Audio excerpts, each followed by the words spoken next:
And the studies were mind-blowing because what the doctors said to people and how they said to them and how they described procedures and drugs meant people were out of hospital faster, needed less drugs, felt less pain. It's like really incredible. And so that's one of my things. I'm like, how can we kind of transfer this to animals?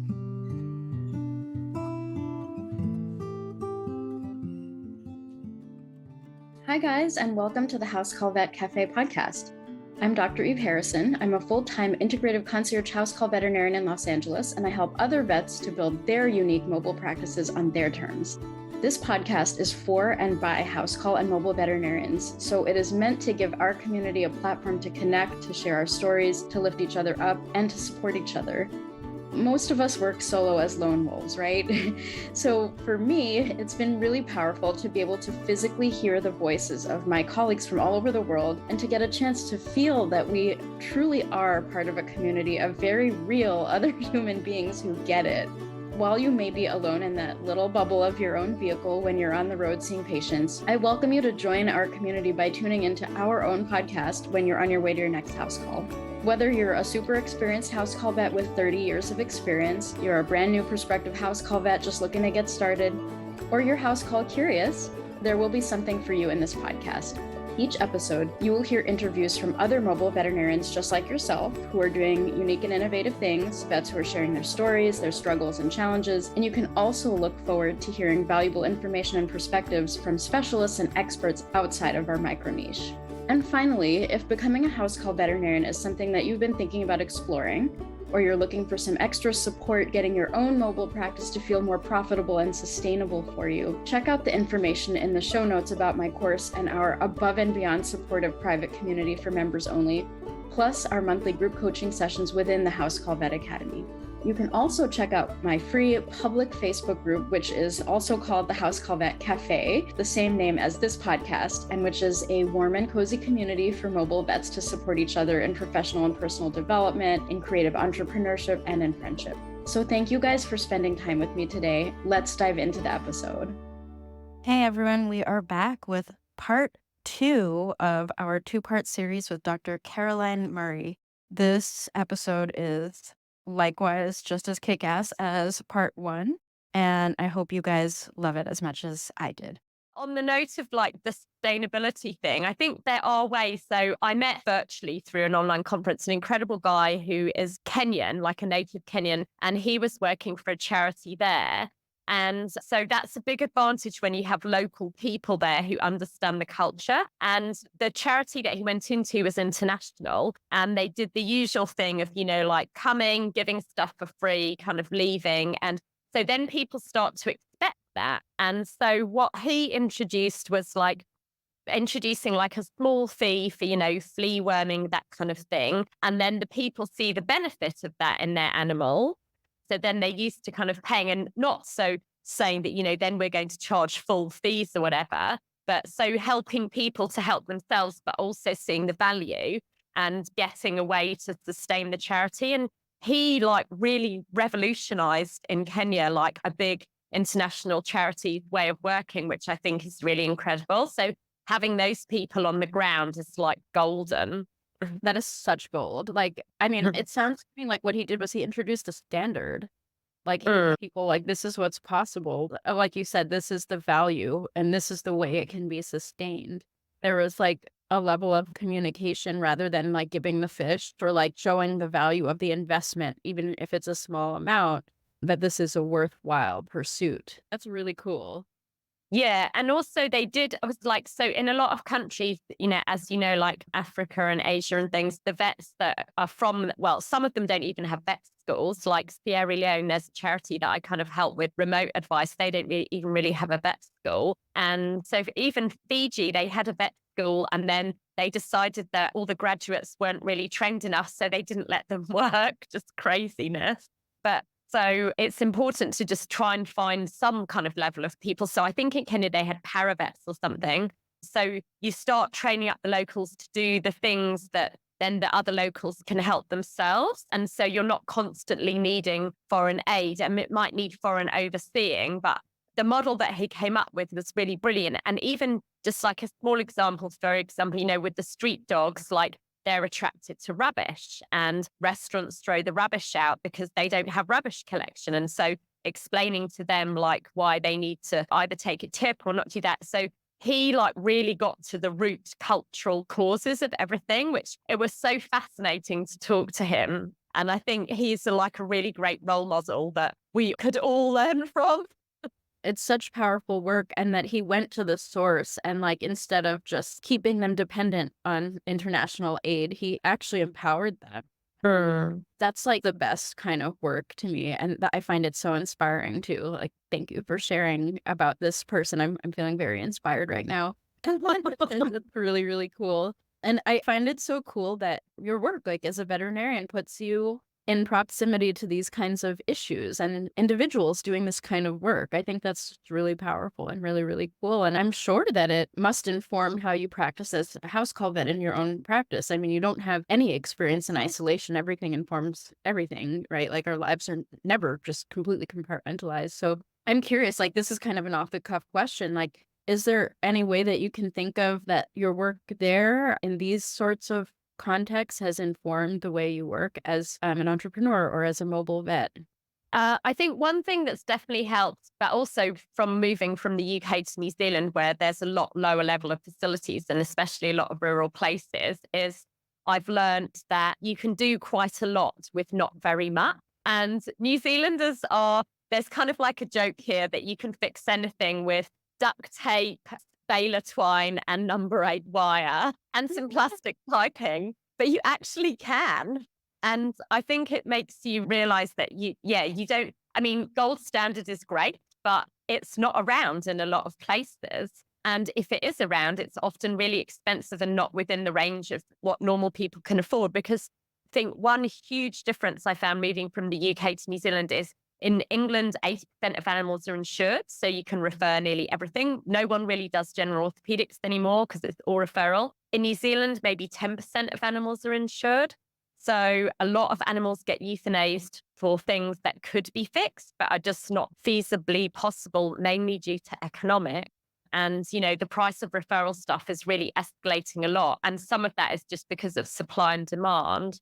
So I think working in these places has also made it really good at like explaining expectations to people and like, what do they want? Because sometimes we think we know what they want. They want the best standard thing, but actually they just want things to, be manageable or that so the animal and they can cope and not everything's always really fixable.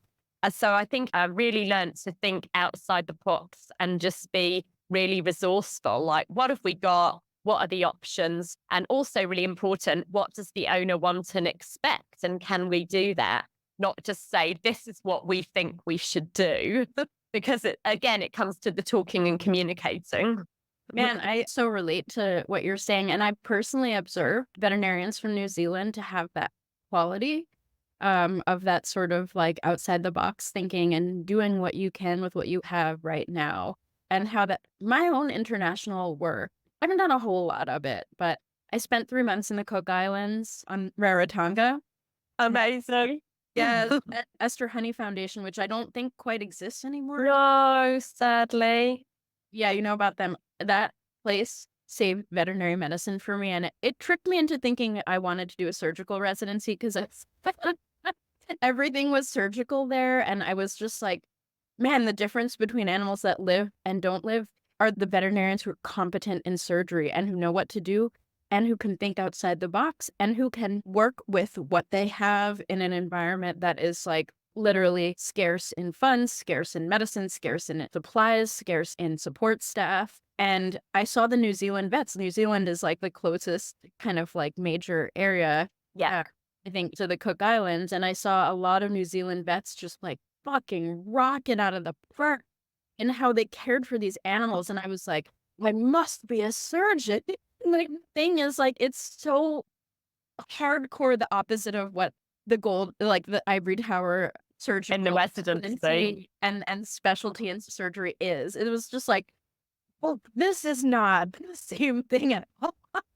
And it wasn't the same reason I wanted to have those skills, and it was just completely different, but I witnessed exactly what you talked about in that environment from the New Zealand surgeons. And I mean, I think a lot of people who like to work internationally have possessed that sort of like understanding that like we're going to work outside the box, we're going to do what it takes to make the animal okay. We're going to make this work, okay? Like we're not here being perfect, we're not here even following any rules, but we're just going to get the thing done.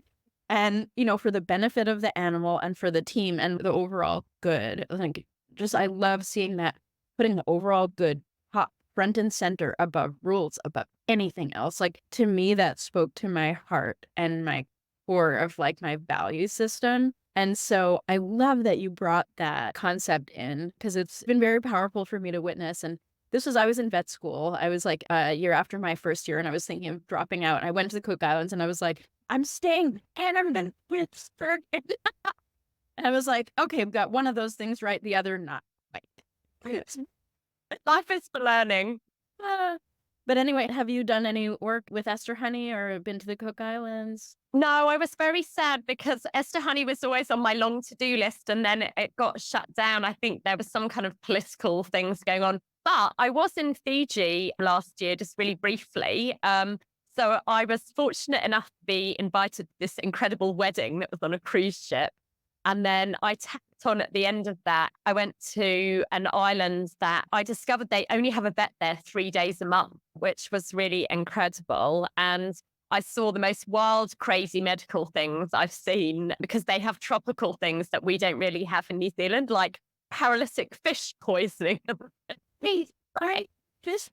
So I learned like so much. And there was an incredible vet tech there who was like some kind of superhuman. But I just wanted to, if I may, briefly come back to your thing about the rules. That is, I think, having no rules is almost really liberating in some of these countries because you just need to do what you can do. And so 2 kind of short stories on that. One, when we were in West Africa, we had a baboon that broke its arm, like radius and ulnar, in a really nasty fight. And so then it started getting necrotic. So we were like, okay, we're going to have to we had to amputate from like here downwards.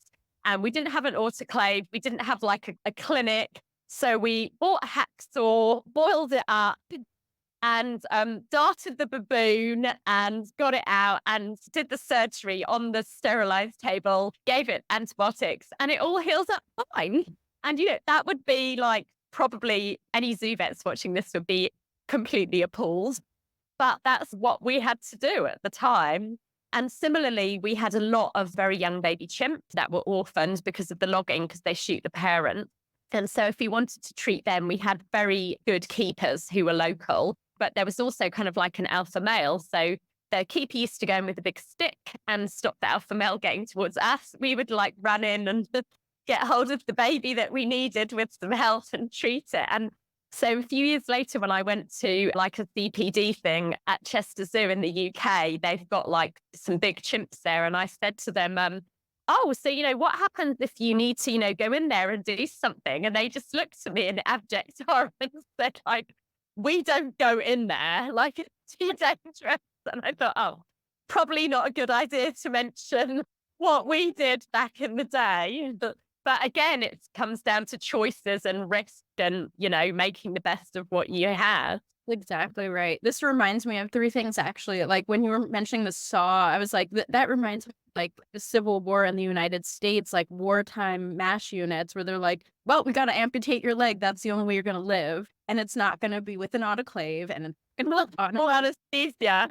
Like reminds me of like 1882, I think is the show about like post-Civil War United States, like the Oregon Trail. And it's sort of like a follow-up of the show Yellowstone. I'm not sure if you've heard of it, but it's I've like heard of it. really famous. And like the follow-up was even better. The 1880 whatever. Now I can't even remember what the freaking year was, but like they like showed an amputation and I was like, oh my God, that's how it used to be. And like at the same time, like you put that and like the experiences of this like baboon, you saved its freaking life by doing just what had to be done. And you juxtapose that with these routinely appalled specialists. It's like, oh, and it's sort of like pearl clutchers of like the veterinary world. That's like, sometimes the world is not black and white. Veterinary medicine is complex. Like sometimes we just have to do what we have to do. And more often than not, it works out great. And so, I mean, there's a time and a place for specialty medicine and a specialty mindset. Definitely. Definitely. Appalled, everything being appalling and shocking. No GP could ever possibly do anything right. And like, oh my God, I'm so pissing off. Especially orthopedic, which I concur with. Yeah. No idea. Happy to refer anything with a bone. Same. Even after my residency, same. If you have a bone for nerve, yeah, I'm traumatized. No thanks. None of that anymore. But anyway, the other thing I wanted to say was, and what was the other thing I wanted to say? It was, oh my God, this conversation is so juicy. I don't know what I was going to say, but it sounds Can I really say something else while you're thinking of what you were going to say? So again, with the kind of like out of the box ideas, the reason I got really interested in the drone thing is a friend of mine years ago went to Rwanda, and he was saying that he was at the international airport and there was drones just whizzing around between the jets, which is not allowed anywhere else.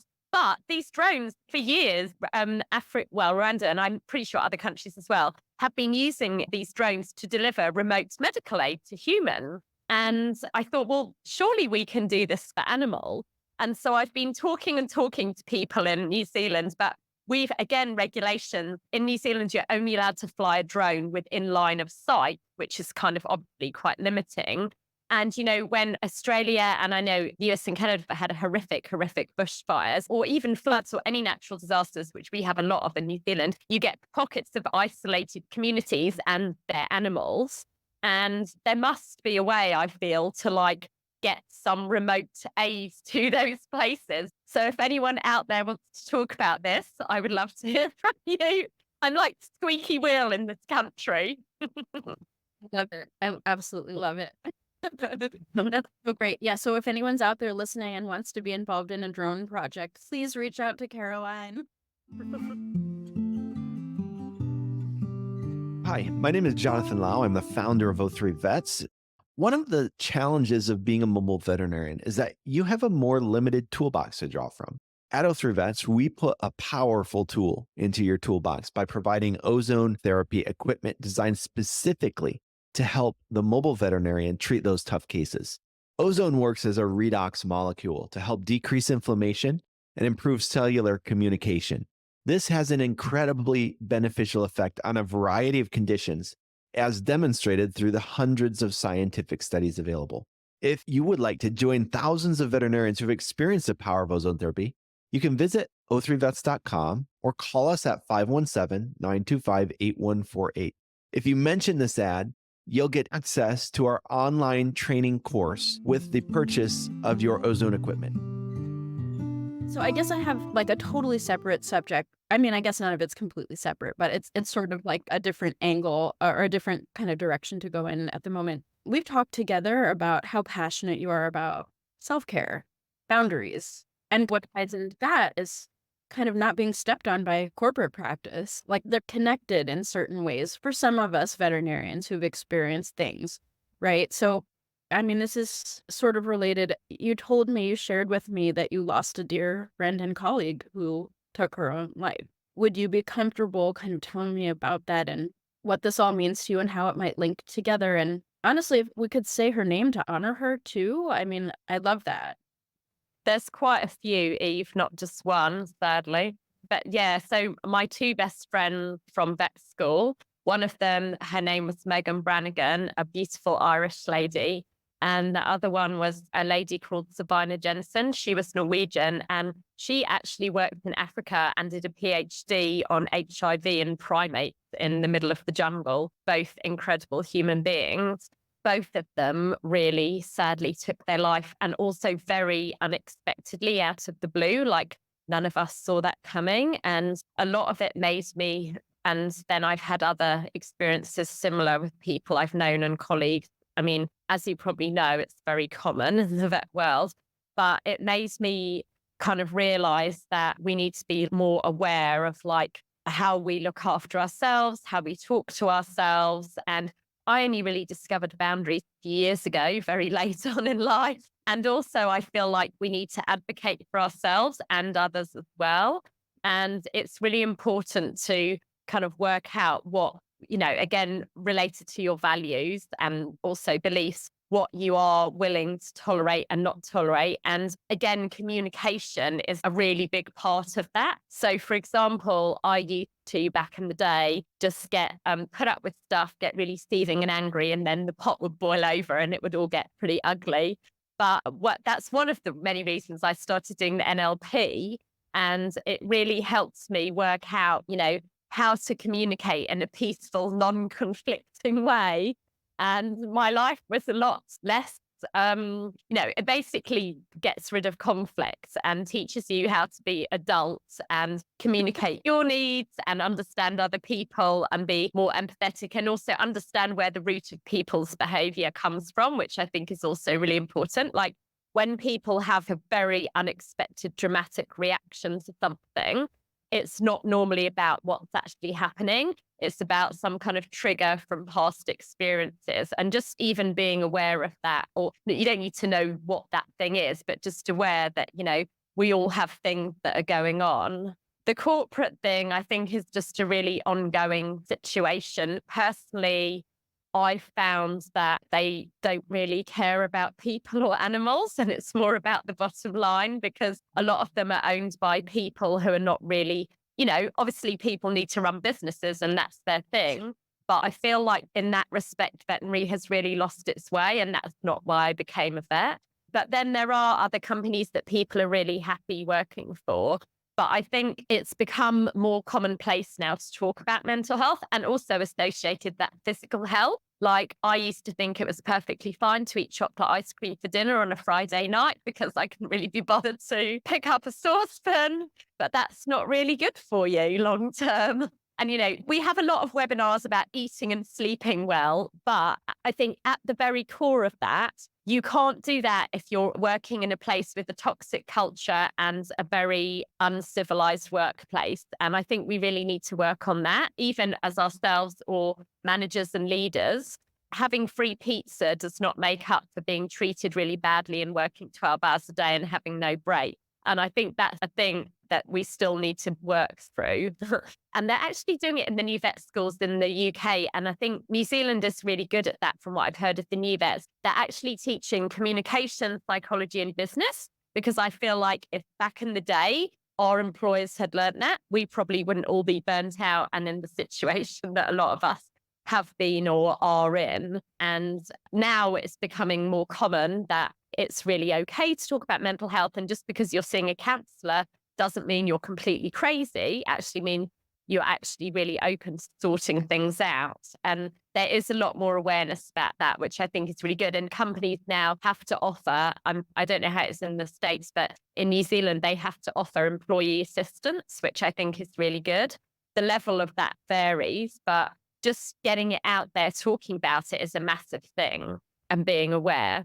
Beautiful, beautiful. And I have a lot of things to say. And I know I asked a huge, 5-part question there, and address some of those things. And I wanted to, I don't know, I just wanted to take a moment to honor Megan and Savannah, you said was her name? Savannah, yeah. I know. Yeah. I just wanted to sit with that and honor those two veterinarians. It's really sad. And thank you for sharing about them, and may their memories be a blessing for all. And I love that experience kind of helped you open your eyes to just what's going on with so many of us. And it's really cool that you turned to NLP. And I wanted to also, just for those who are listening who don't know what NLP is, can I ask you to explain a little bit? What does it stand for? You sort of explained some of the principles, I guess, but yeah, it stands for neuro-linguistic programming, which sounds like a big mouthful. So obviously they've abbreviated it 3 letters. So I found it really interesting because I had some kind of issues that came up, and that I realized that my behavior was kind of interfering with my general life. And so at the basis of everything that we do, life and career, is communication and relationship. And it doesn't really matter how clever you are. If you can't really communicate with people or get on, you're not really going to progress anywhere. And I kind of found that along the way with some other healing modalities. And one of the things it's really good at is getting to the root cause of why you behave like you do. And a lot of that, and it's funny because once you start learning it, then you start analyzing your friends and everyone you meet. a lot of that is related to basically everything that we do and the way we behave is related to what happened between the ages of when we were born and 7 years old, which is kind of really frightening, but also fascinating as well. And the other thing that's really golden is that I learned from NLP, but also I had a really horrible, prolonged recovery with chronic pain from the back injury, how the actual words and language that you say to yourself and other people and how you say it, like your tone of voice and body language, can literally affect how people always say, we don't always remember what you said, but we remember how you made us feel, that kind of thing. And that's often like a big issue with the communication at work. People have said, I didn't really like the way you said that, even though what you said was actually fact. And so you can actually change like the way you feel and actually change your brain by how we behaved and speak to ourselves and others. And that was really a big game changer for my getting rid of my pain, which sounds really woo-woo, but that's a whole nother like 3-hour topic. But yes, NLP helps you understand how other people function, get to the root causes of your problems, and also really helps you get on with nearly everyone because you can kind of see character and behavior traits and things. And I did some other kind of behavior study as well, like flow and this stuff, and all of those combined. I feel like we should all learn that at vet school because I struggled for years with thinking that clients were the enemy that came with the animals that we needed to treat. Whereas actually they're just an extension of the animals. And it's really important that we know how to get on with them because they're caring for the animals. And that's what we're here to do as well. I find like neurobiology, it's like my new favorite thing, which is like the biology of the brain and how you can actually change things just by the way you speak to yourself and words. And so they're actually kind of off topic, but also I feel like a bit important for animals as well. And I'm trying to speak to the lady. I watched a webinar by a psychologist who works at the University of Sydney. And it was a human webinar, but it was about the importance of communication and language with respect to pain management. And the studies were mind-blowing because what the doctors said to people and how they said to them and how they described procedures and drugs meant people were out of hospital faster, needed less drugs, felt less pain. It's like really incredible. And so that's one of my things. I'm like, how can we kind of transfer this to animals? Like how we explain to humans, obviously like they're not the animals feeling the pain, but it's such an interesting concept because obviously animals feed off human emotion. I mean, it's super interesting. I mean, you said it may be sort of woo-woo that it sort of helped your pain. And like, it is absolutely not woo. Like we know emotional and physical pain have a real basis in like a physiological mechanism of being interwoven with each other, perception of pain. And we know that like that's very, very real. And like you said, there are many studies kind of validating that, the truth of that. And it is a really interesting question. How do we translate that to animals? And to some extent, it is the body language of the owners and they're reading almost like the energy and the intention in the room and the, am I safe or am I not safe? Is that going to Exactly that.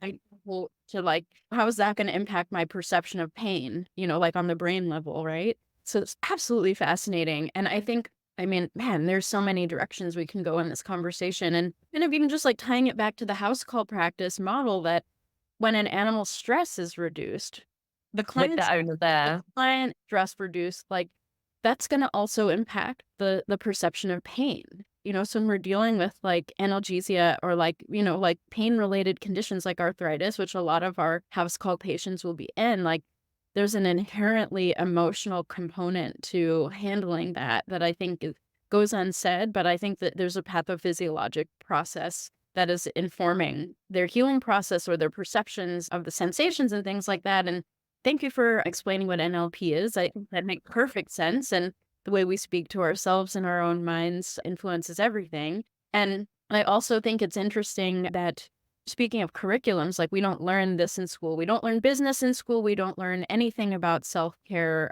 It's strange. Like actually just this morning, I looked at the curriculum of a animal chiropractic course, like actually not for myself, someone that I may be collaborating with who took this course. And I was like, can I see your curriculum just so I know like what it is, like what did you learn? And the curriculum was a 3-hour lecture. And this was not the only thing of this nature, but there was like a lecture that was called something like Imposter Syndrome, Self-Care, and Surviving as a New Clinician.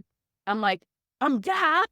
And then also someone that I know very well who attended medical school said that they had many courses and lectures of this nature, as well as like role play with clients so that they could work on their actual communication and almost like regulating their emotions if a client were to like, not understand or have a adverse reaction. Like this is such important work for clinicians. I mean, I don't know if clinicians is the right word for people who work in the home missions.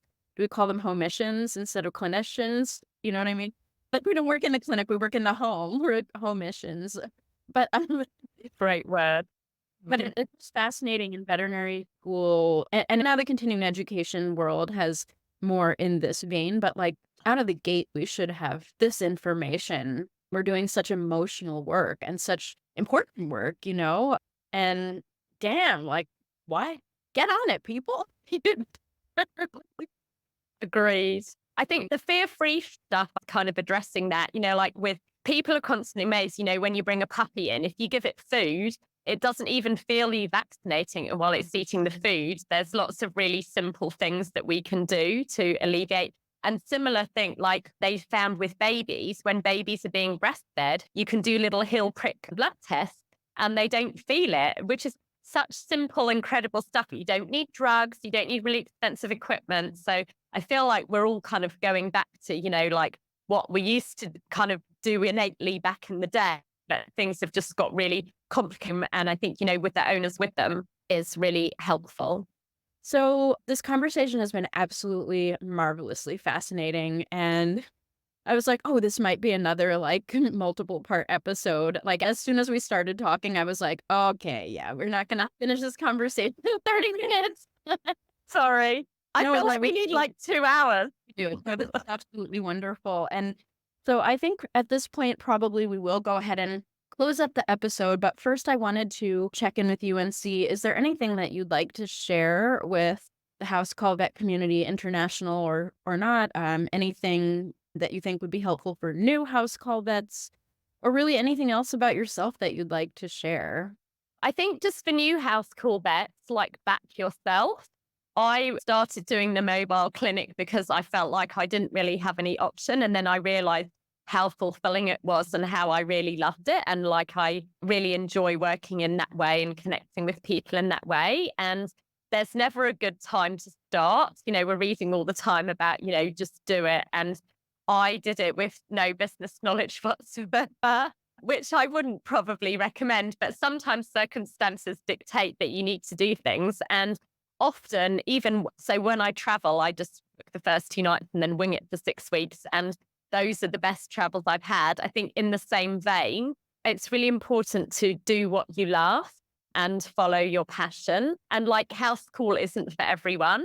But if you feel like that the way that you want to work, just start doing it and develop your network. And I also find it quite empowering because if you're in a mobile vet situation, you don't need to deal with those people, or, you can give them an opportunity to apologize and explain why this behavior is not acceptable, but you don't have to deal with that. You're not being paid to deal with it. And also, I think be really firm with your expectations. So what I do is, I don't know if other people do this, I have like a little intro email that I send to people that clearly states, this is my experience, this is kind of how I work. This is what I strongly believe in, holistic model of treatment and stuff. Food is medicine. I'm really into environmental modifications and, eco-friendly stuff and ordering things as required. And then also setting their expectations. Like I expect them to turn up to appointments when I'm there because that doesn't always happen. One lady said she was off swimming with her son and just forgot, and I'd have to come back another time and expect not to pay me. Like, that's not okay. Pay for the appointments, and also just behave in a civilized adult manner and communicate clearly. We're all here for the good of the pets, like us and the owners. So I would just really encourage people to try it. And everyone, we all have different flavors of how we do it, and we have to adapt to the region and the culture and the circumstances we're in. But I find it really fulfilling. And also, I do still quite like the locuming as well. I know not everyone does both, but you always learn new things and then you can bring them back as well and share knowledge. So I find it really fulfilling. And I think it's really for people who like connecting with people and, yeah, just like value relationships and communication. The only other thing I'd just like to say is I would really love to work in Antarctica. So if anyone has some veterinary or other opportunities there, please let me know. And I'm also really passionate about the disaster preparedness stuff, which I'm trying to talk to the local communities about because, everywhere now has natural disasters that you can't really avoid them. See them on the news every week. And it's really important that, like, personally, we're prepared with our animals and also communities. Like in Australia, they've got a really good kind of bushfire, like network and phone tree and stuff. And even though we've had some quite bad incidents in New Zealand, people are still kind of generally quite complacent because it hasn't been on a really vast scale like what you guys and other continents have. But we've got like a big earthquake predicted in the next 35 years that they're saying is going to cut everyone off and be really catastrophic. So being responsible for yourself, I think, is really important. And also mentally, again, like that comes back to the self-care. Like, you can't be resilient in the face of bad things happening, but we can all be civilized and communicate clearly if we know how and learn how. And we're all always learning. So I think that's the other thing with the mobile thing. We don't all know everything. And I feel as that we're really honest and open that if we don't, we will find out or give them other options or refer, which from personal experience in the medical world, I don't always really find. It's kind of an interesting comparison, having had a journey in the health system myself in New Zealand, which has been really involved a lot of suffering.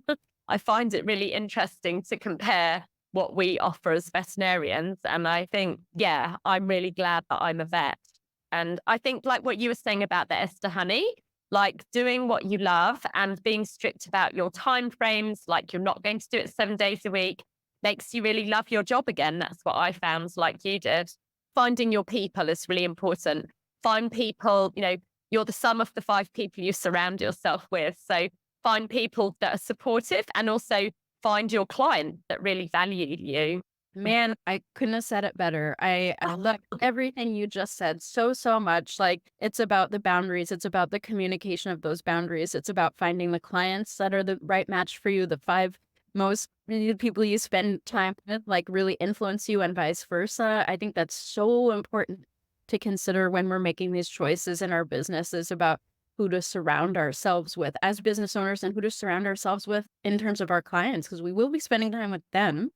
And, finding our people and our community, to me, that's made all the difference in the world. So I'm so glad that you've had a similar experience. And I also love how your whole MO as an entrepreneur and a house call practice owner is informed by so many different interdisciplinary trains of thought, like the NLP and the wildlife work and the working internationally and the disaster prevention and relief work and things like that. And I think that is just such a beautiful thing and like the absolute makings of such a good entrepreneur and such a good veterinarian to like take things from all different parts of, like not these blinders that it's so easy to have given how busy we all are as veterinarians and what we didn't learn in vet school, to go outside the box and literally nourish ourselves in order to be a better vet and to be a better entrepreneur and to live in the world in a more healthy and enjoyable way. And I just love how you do that and all of the ingredients that go into like the like I'm just like so inspired. I love that.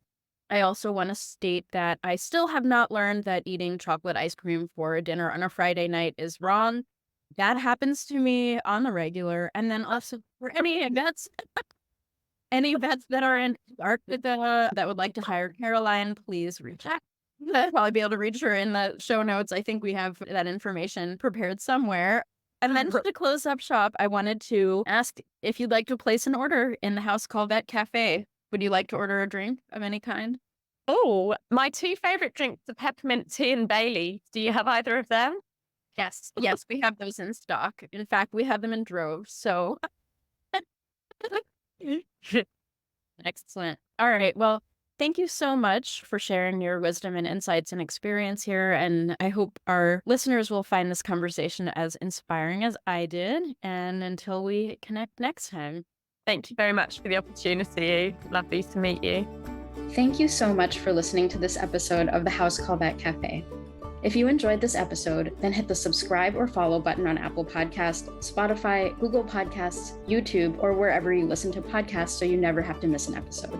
This podcast is made specifically for you, so don't be shy if you'd like to reach out and let me know your thoughts on this episode. You can find me on Instagram and Facebook as the House Call Vet Academy, where I also share more valuable content.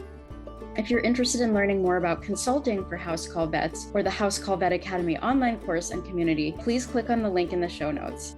Have an amazing rest of your day, and I can't wait for you to join us for our next episode of the House Call Vet Cafe.